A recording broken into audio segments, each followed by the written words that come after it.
সর্দাররা যারা ইসলামের এই সমস্ত কথাগুলো শুনলেই এই যে একটা স্লোগান দিল, এটা অনেকের কাছে ভালো লাগে না। তারা মনে করে আরে ইসলাম তো হলো আল্লাহ আল্লাহ জিকির করবে, এত জোরে আল্লাহু আকবার বলার কি দরকার? আরে আপনারা ইসলামটাকে তো বুঝবার চেষ্টা করেন, মানেন না না মানেন। আপনি কতটুকু মানবেন সেটা আপনার আর আপনার কপালের বিষয়, কিন্তু ইসলামটাকে তো অন্তত বুঝবার তো চেষ্টা করবেন।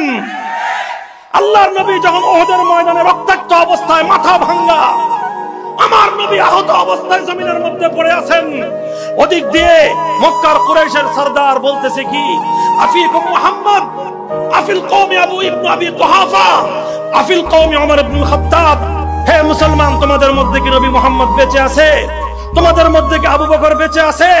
তোমাদের মধ্যে কি ওমর বেঁচে আছে? আল্লাহর নবী বললেন কেউ কিছু বলো না, দেখি কি বলে। তখন কুরাইশের